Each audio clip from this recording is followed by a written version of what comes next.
بسم الله الرحمن الرحيم. السلام عليكم ورحمة الله وبركاته. إن الحمد لله نحمده ونستعينه ونستغفره ونعوذ بالله من شرور أنفسنا ومن سيئات أعمالنا. من يهده الله فلا مضل له ومن يضلل فلا هادي له. أشهد أن لا إله إلا الله وحده لا شريك له وأشهد أن محمدا عبده ورسوله لا نبي بعده. اللهم صل وسلم وبارك على نبينا محمد وعلى آله وصحبه أجمعين. أما بعد. اللهم إنا نسألك علما نافعا ورزقا طيبا وعملا متقبلا. ربنا زدنا علما warzuqna fahma. Kaum muslimin yang dirahmati Allah Subhanahu wa taala. Puji syukur kepada Allah.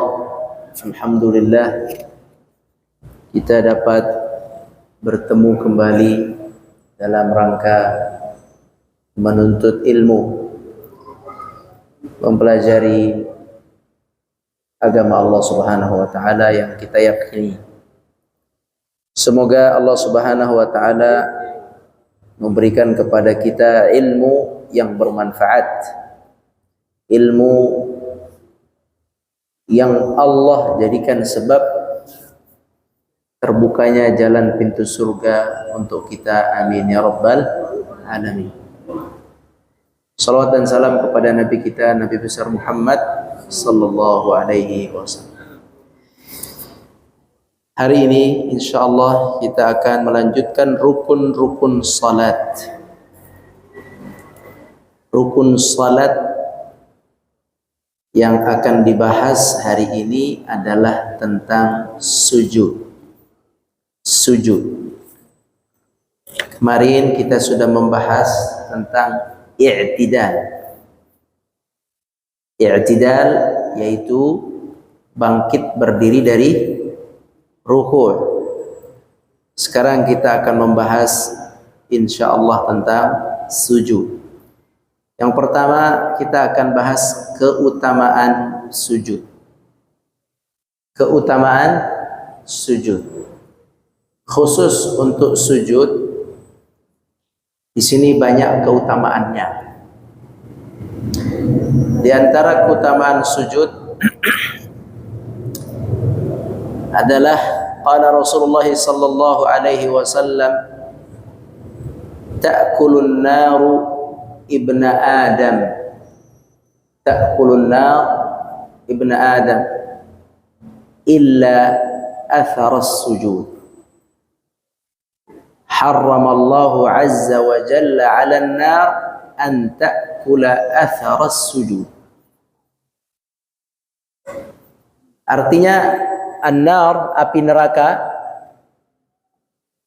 Api neraka itu akan membakar seluruh tubuh manusia yang masuk neraka.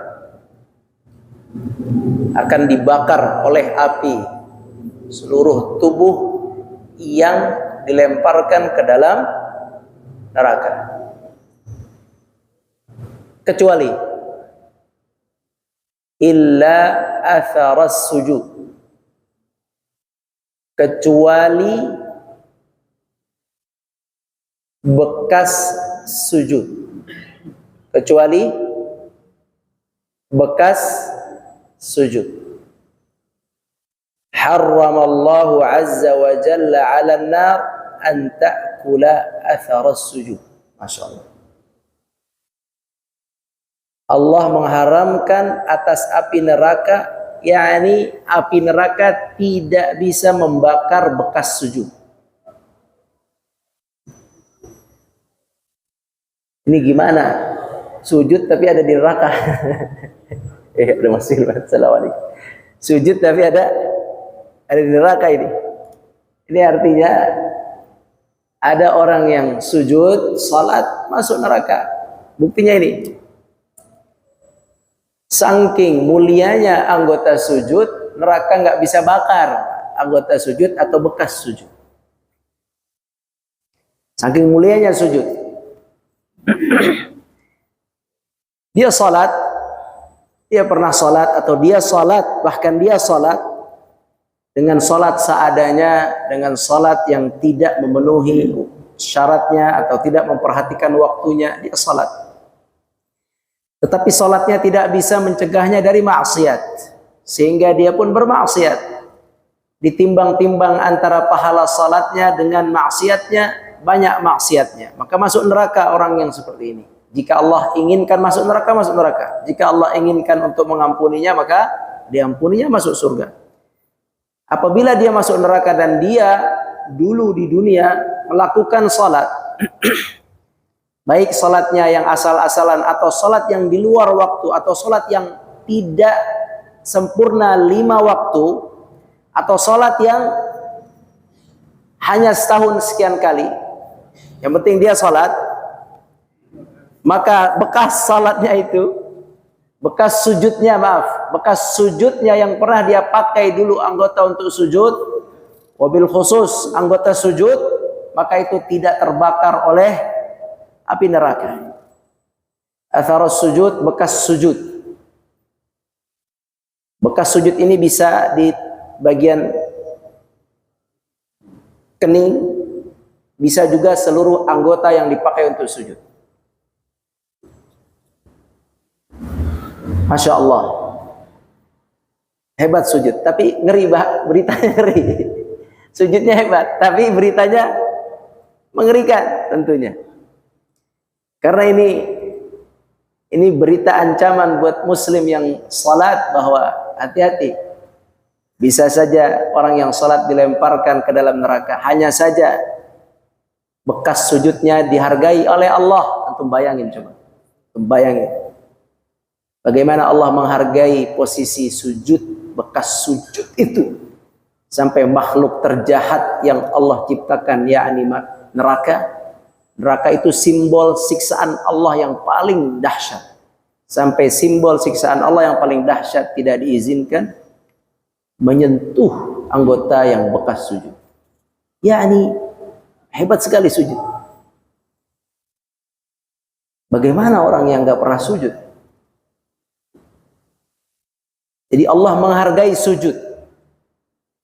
Makanya kalau kita masbuk, imam sedang sujud, langsung sujud aja Pak.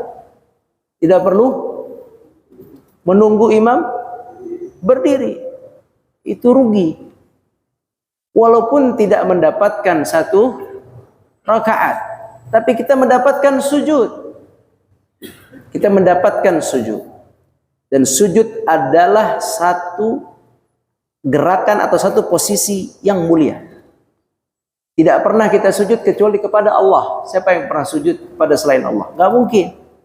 Kita hanya sujud di masjid kepada Allah. Maka barang siapa yang mendapati imam sedang sujud dan dia masbuk, maka langsung sujud tanpa menunggu imam. Itu keutamaan sujud, bahwa dia bekas sujud dari anggota sujud kita, bekas sujudnya tidak dimakan oleh api neraka. Untuk bayangin api neraka. Subhanallah, sujud. Yang kedua, keutamaan sujud.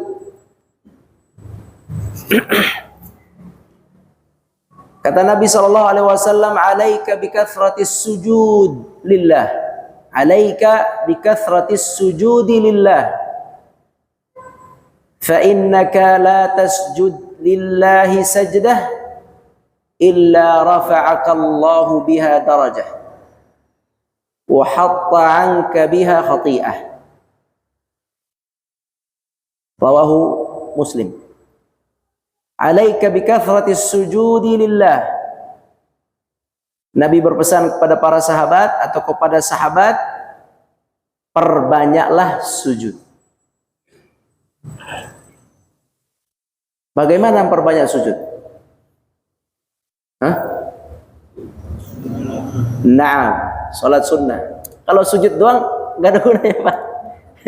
Itu ngilangin pusing kalau itu. Sujud doang ngilangin pusing. Ini maksudnya perbanyak sujud, yakni sujud dalam sholat, bukan sujud syukur. Ada kaum muslimin tiap hari sujud syukur 5 kali.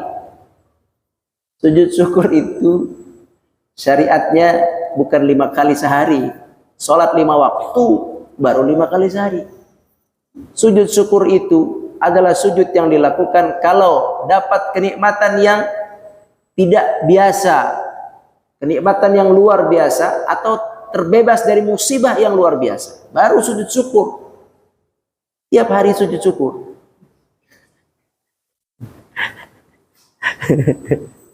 Kan Anda mau bersyukur sholat sunnah yang panjang, itu baru bersyukur.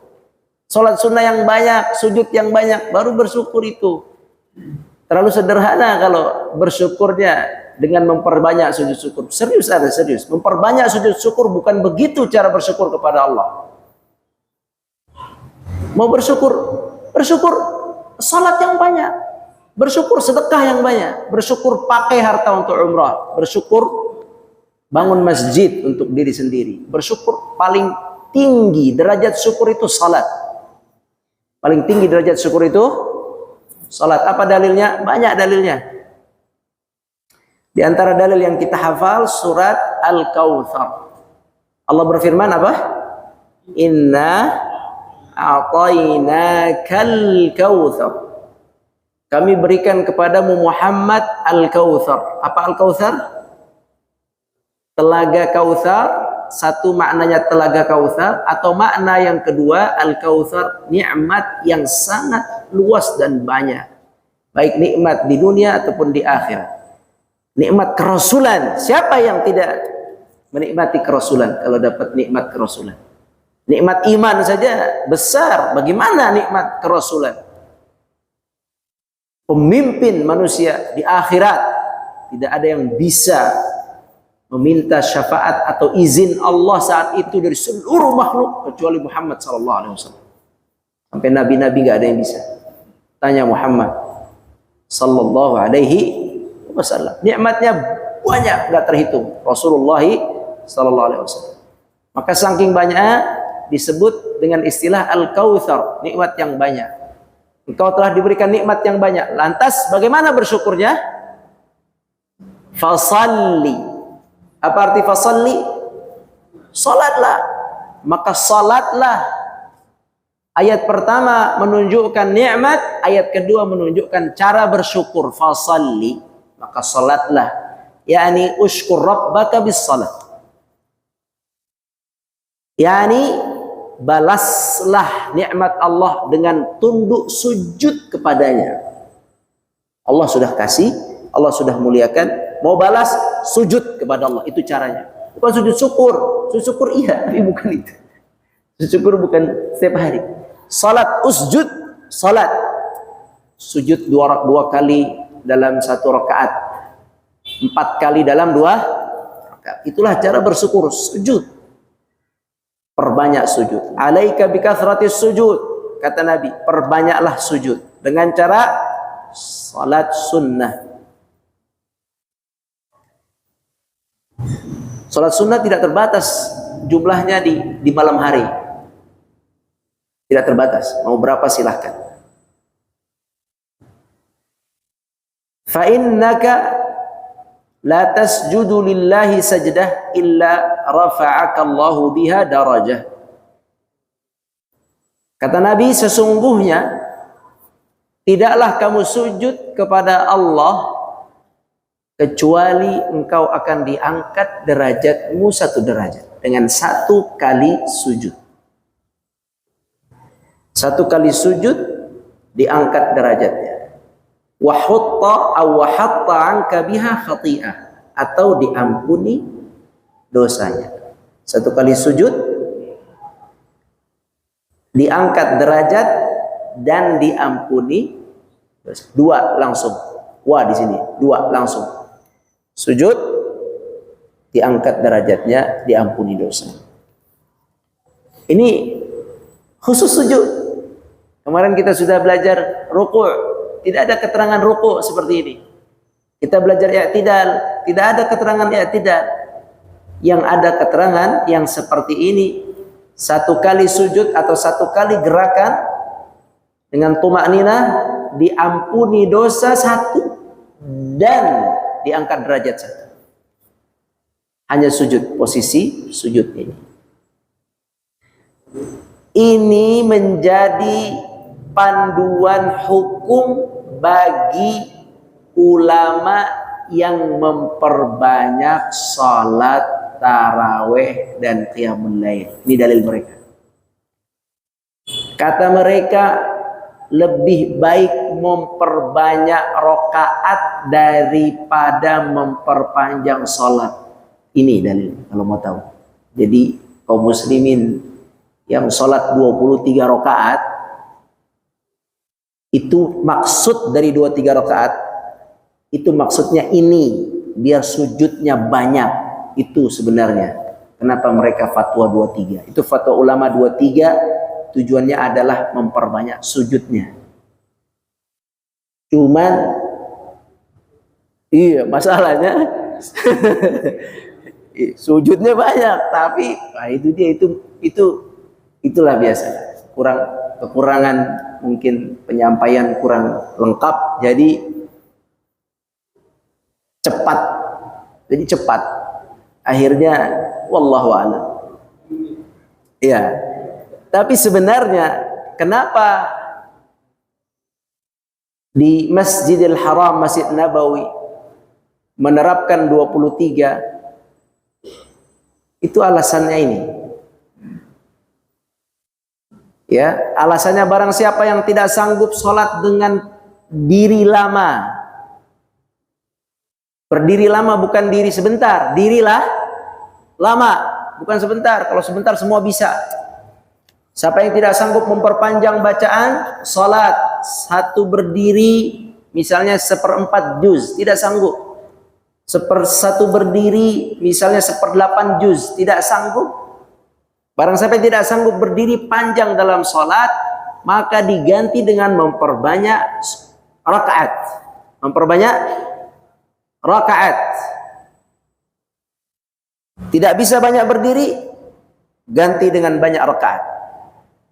Tidak bisa panjang berdiri, tidak bisa panjang berdiri, ganti dengan banyak rakaat.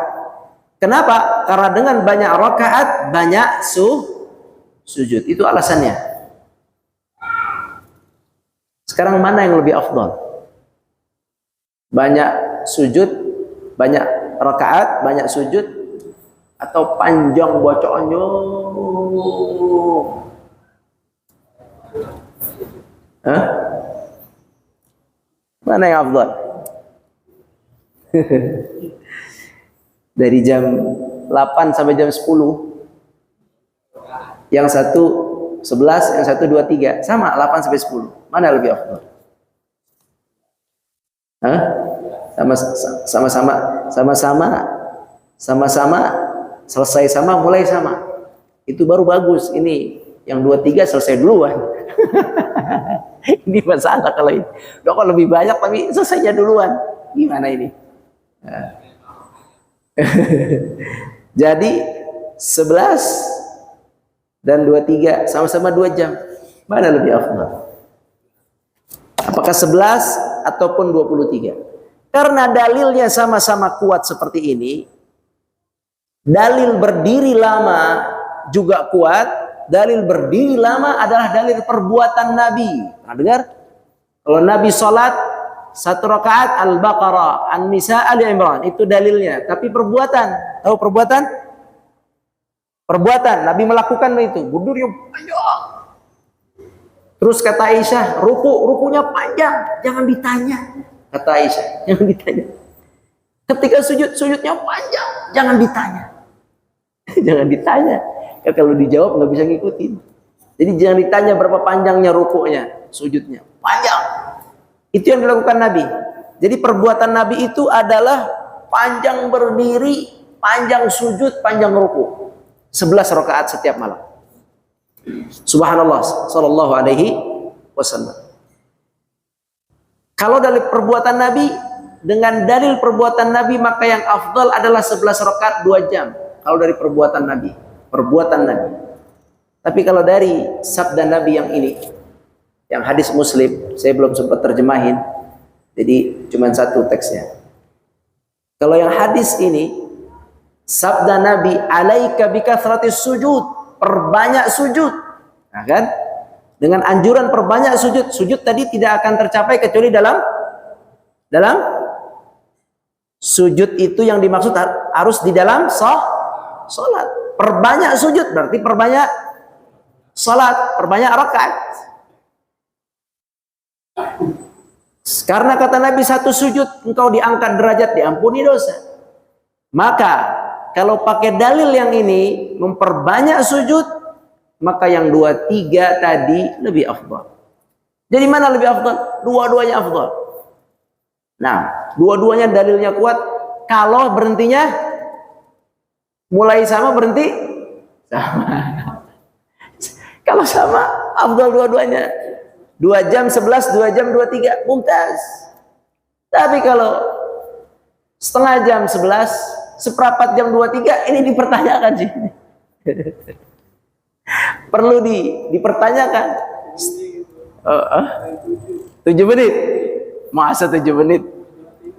7 menit itu gimana itu? 23, 7 menit. 23, 20 menit. 7 menit, subhanallah. Satu sholat itu, satu rakaat itu 1 menit. Kalau 23 ya 23 menit, itu udah paling cepat itu juga cepat sekali. Satu rakaat 1 menit itu juga terlalu singkat. Satu rakaat itu kalau standar itu 1,5 2 menit lah kalau cepat. Ya 1,5 atau 2, 1,5 lah kalau mau cepat. Satu rakaat 1,5. Satu tuh udah, kalau satu tuh nggak bersuara Pak, bisa 1 menit, 1 rakaat nggak bersuara. Kalau pakai bersuara jadi imam ada makmumnya lagi. 1 menit nggak bisa 1 menit untuk membawa jamaah tuh nggak bisa. 1 menit 1 rakaat bawa jamaah nggak bisa. Tumakninah nggak bisa, karena tumakninah imam beda dengan tumakninah makmum. Imam harus lebih lama untuk menunggu makmum. Jadi nggak bisa. Jadi harusnya 2, 3 itu dengan salawat Abu Bakar, Umar, Utsman, Ali 30 lah harusnya. Kalau di bawah 23, di bawah 20 atau 20 saja itu nggak standar itu. Ya tapi semoga Allah maafkan. Baik, balik lagi keutamaan sujud, bahwa sujud itu keutamaan yang pertama, bekas-bekas sujud diharamkan neraka untuk membakarnya. Kemudian yang kedua, sujud itu dianjurkan diperbanyak, yakni memperbanyak sholat sunnah, perbanyak sujud. Dan apabila seseorang itu sujud, maka diangkat derajatnya, satu sujud itu 1 derajat, kemudian 1 sujud itu 1 ampunan dosa. Masya Allah. Ini jadi dalil juga nih Pak. Jadi dalil bahwa derajat di surga itu banyak dan tinggi sekali derajat di surga. Bayangin 1 sujud 1 derajat. Dan Allah detail dalam menghitung. Apa itu? Innallaha la yadhlimu mithqala dzarrah. Allah tidak akan zalimi sekecil biji sawi pun. Artinya setiap derajat yang dicapai oleh setiap hamba dihitung, dibalas dengan detail. Dan itu berbeda dengan orang yang di bawahnya, walaupun beda seberat biji dzarrah. Allah punya cara membalas yang sangat adil. Subhanallah. Maha kuasa Allah sang pencipta, maha kuasa Allah sang maha adil, maha teliti, khabir, maha teliti, detail, maha rinci. Allah Subhanahu wa ta'ala. Itu keutamaan yang satu dan kedua. Keutamaan yang ketiga, sujud. Keutamaan sujud adalah aqrabu ma yakunul abdu min rabbih fahuwa sajid. Fa'akthiru fihi min ad-du'a faqumna ay yustajaba lah.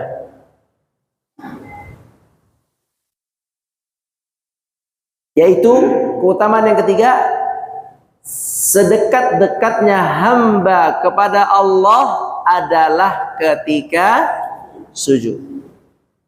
Jadi keadaan kita paling dekat dengan Allah sujud. Kata Nabi paling dekat sujud. Jadi kalau kita duduk seperti ini, zikir, dekat dengan Allah. Tapi lebih dekat mana duduk dengan sujud? Sujud. Kita berdiri zikir dekat dengan Allah, tapi lebih dekat mana ketika kita sujud dan berzikir?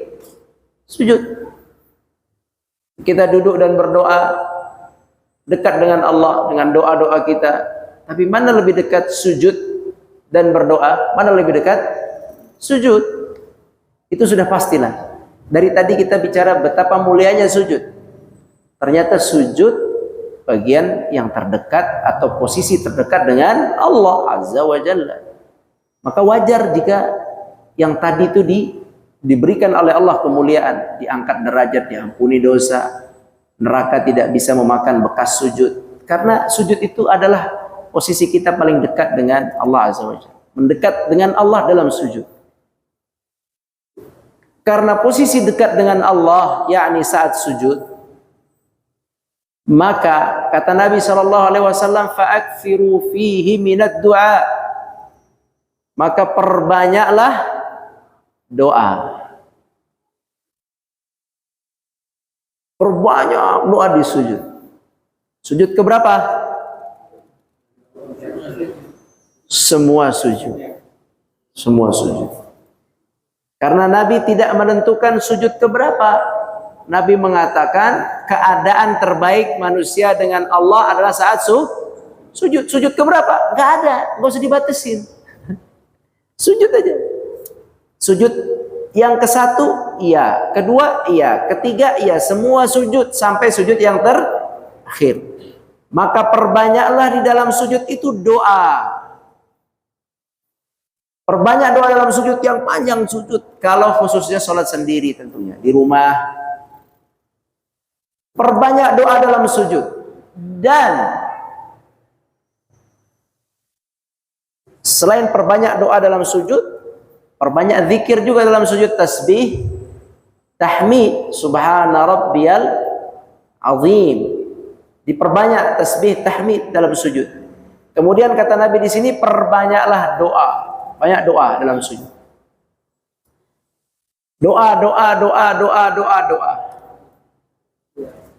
Mana lebih kuat, Pak? Kita sholat tahajud atau qiyamul lail sendiri-sendiri ya.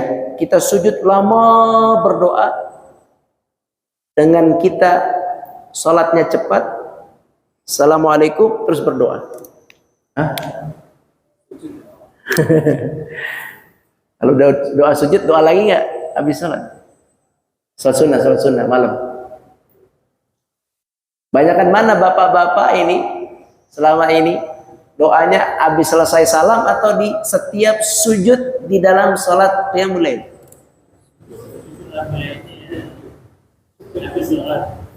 Sujud berarti kalau habis sholat sebaiknya diperbanyaknya di sujudnya.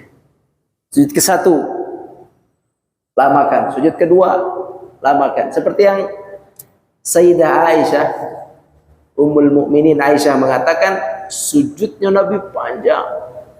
Tahu kan hadis kata Aisyah, kalau Nabi sujud saya tarik kaki, ya kan? Saya tarik kaki. Kalau Nabi selesai sujud, bangkit sholat saya, ya gitu kan? Kalau cepet-cepet Nabi gini, Aisyah gini kakinya. Tapi karena berdirinya lama, Aisyah taruh kaki. Ya, saking sempitnya tempatnya. Berdiri lama panjang. Ini berdirinya lama, jadi masih bisa taruh kaki.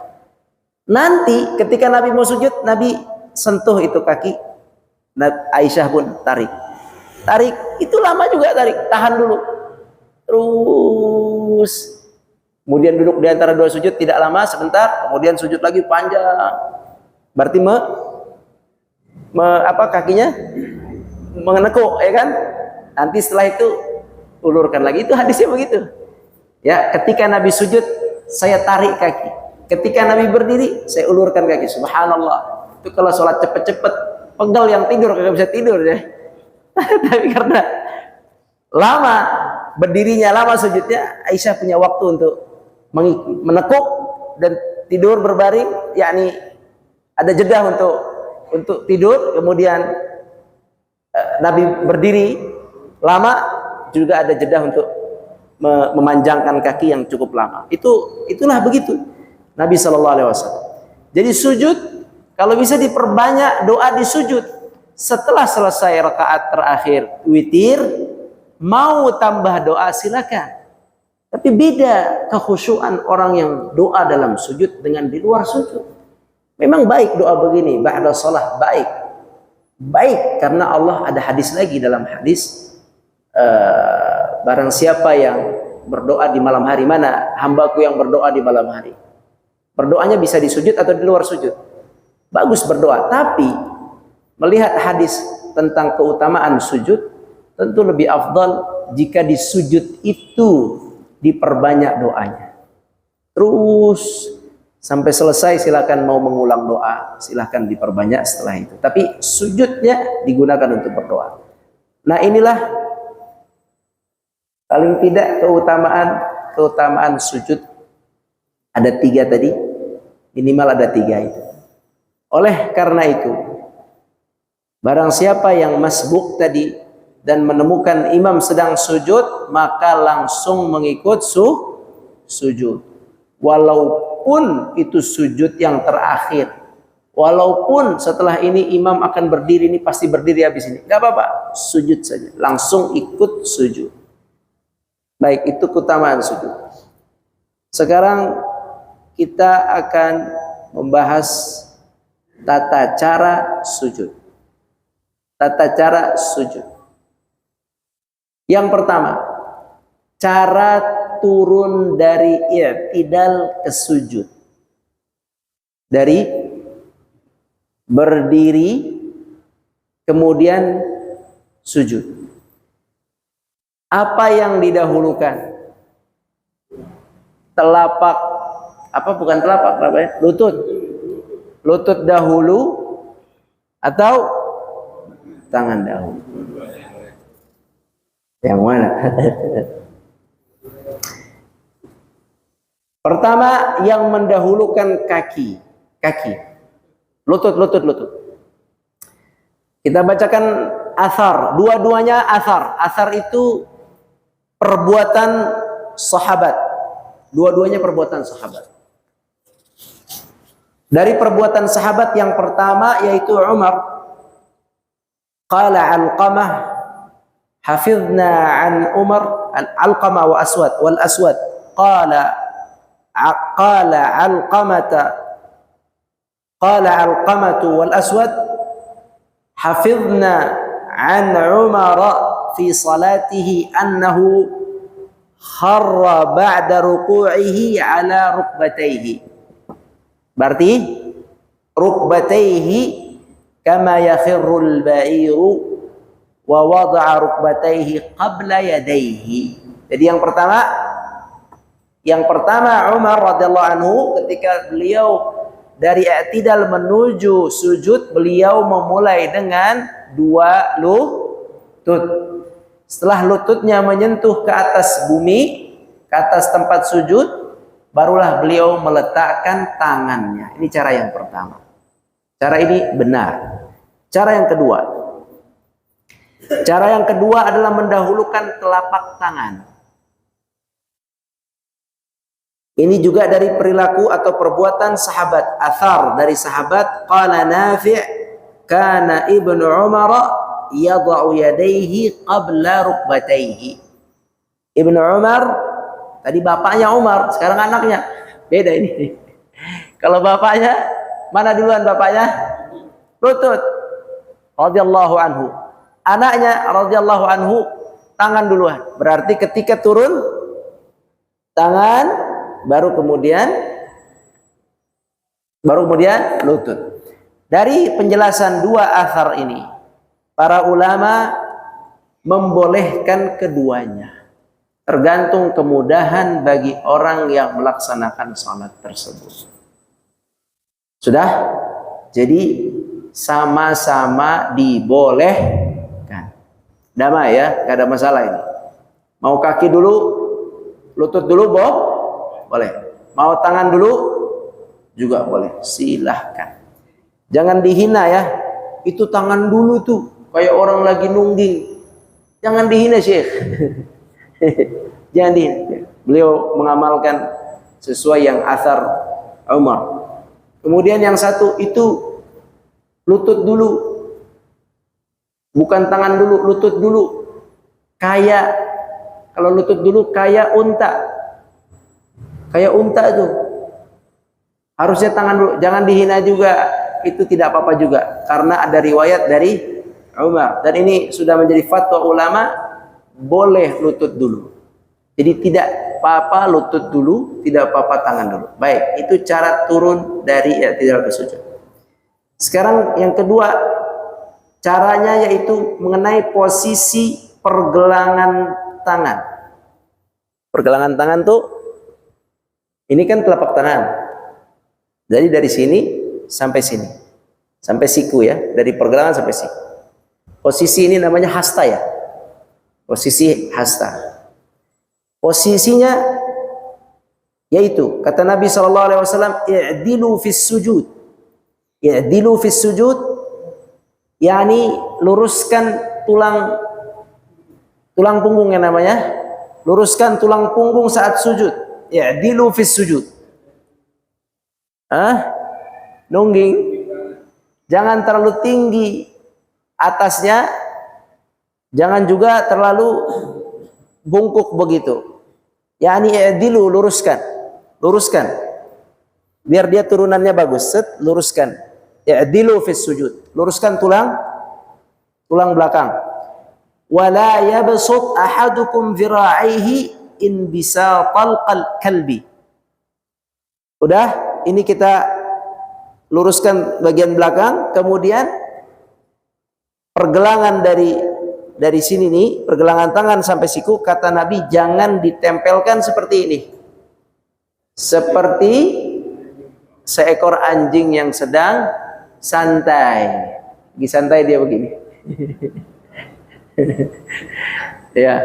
Jadi tidak boleh, atau tidak, kata Nabi jangan seperti ini, larangan Nabi. Jangan seperti ini. Sikutnya nempel. Tidak, sikutnya tidak ditempelkan kecuali sakit, kecuali lemes, kecuali uzur syar'i. Tapi kalau sehat tidak boleh, kecuali sempit sekali, tidak muat di Masjidil Haram, akhirnya kita harus tempelkan, tidak apa-apa. Sakit kalau diangkat gini, sakit tidak apa-apa. Tapi kalau normal maka diangkat, tidak ditempelkan seperti ini. Diangkat. Baik, sekarang seberapa lebar mengangkatnya atau bagaimana mengangkatnya? Di dalam hadis berikutnya, idza sajadta, qala Rasulullah sallallahu alaihi wasallam 'anil Barra' bin Azib radhiyallahu anhu. Qala Rasul, idza sajadta fadha' kaffayka warfa' mirfaqaik. Kata Nabi, idza sajadta, jika engkau sujud, fadha' kaffayk, letakkan telapak tanganmu, warfa', diangkat sikutmu, diangkat sikut. Nah, diangkat sikutmu. Diangkat sikutmu. Di dalam hadis lain ada penjelasannya, Nabi mengangkat sikutnya sampai terlihat ketiaknya. Coba angkat begini. Kalau gini, ini udah diangkat nih. Ini ngejepit ketek nih. Ini ngejepit ketiak. Sunnahnya ketiaknya kelihatan. Bukan gini-gini juga, ya. Ketiaknya kelihatan. Ingat itu, ingat kalau sujud diangkat ininya sampai ketiaknya kelihatan, dilebarkan. Kalau sholat sendiri Kalau sholat jamaah sesuaikan kanan kiri. Ini ya, lebarkan ketiaknya sampai terlihat. Siapa yang melihat ketiak kita? Yang di belakang kita. Ya, yang di belakang. Jadi kata sahabat, kami sholat melihat Nabi kan di depan. Kami melihat beliau sujud sampai ketiak beliau itu nampak. Ketiaknya nampak jelas. Ini posisi tangan. Jadi posisi tangan mengangkat apa tadi? Sikut, kemudian ketiak itu dibuka. Dilebarkan antara kanan dan kiri. Kemudian di mana posisi telapak tangan? Sejajar dengan mana? Bahu atau telinga atau mana? Jawabannya antara telinga dan bahu. Hampir sama dengan posisi kita takbiratul ihram. Antara inilah sama. Segini maju dikit. Antara ini. Dari mulai telinga dengan bahu ya. Silakan saja agak segini, kurang lebih. Ini semua tidak masalah, dibolehkan. Jangan meletakkannya sejajar kepala gini. Ini salah kalau sama, sini salah. Berlebihan kalau sama di sini. Kalau di sini ini sempit. Di depan dada nih sempit. Nggak boleh, bukan begini juga. Jadi di mana? Di sini dia, sejar sini atau sejar sini.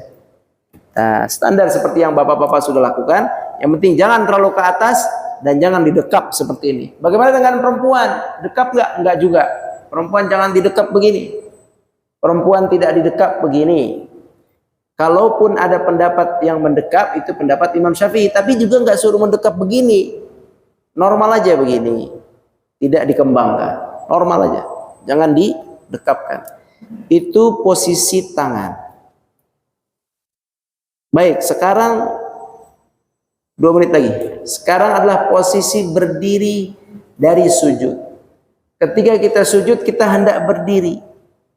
Sekarang dari mana yang kita bangun? Mengangkat tangan dulu atau kaki dulu? Ya. Ini sama nih, yang diangkat lutut dulu atau ya hampir sama dengan yang duduk tadi. Dari berdiri ke bawah, boleh dua-duanya ya. Boleh tangan dulu, boleh lutut. Kesimpulan berdiri juga sama. Berdiri kita dari sujud, boleh kita angkat tangan dulu lepas, kemudian kita naik ke atas. Boleh juga kita terus tangan menempel, kaki lepas, agak memukuk, baru kemudian tangan melepas. Dua-duanya dibolehkan. Bagaimana hukumnya?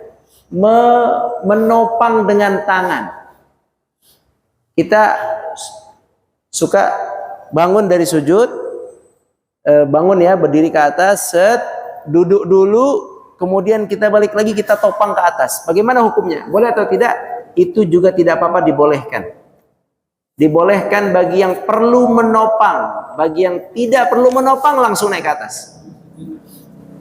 Ya, duduk sejenak, menopang itu dibolehkan. Dibolehkan. Bagi yang perlu duduk sejenak kemudian menopang. Bagi yang ingin langsung naik ke atas juga dibolehkan. Tidak masalah dua-duanya. Nah, itulah kurang lebih mengenai sujud walhamdulillahi rabbil alamin. Tidak ada pertanyaan? Tafadhal.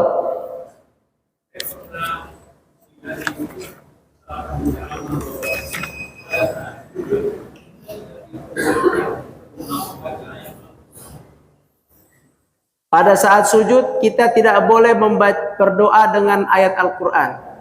Kalau ayat Al-Qurannya isinya doa, maka jawabannya boleh. Sebaik-baik doa adalah dari Al-Quran. Contohnya, Rabbana la tuzigh qulubana ba'da idh hadaitana wa hab lana min ladunka rahmah innaka antal wahhab. Doa dari Al-Quran.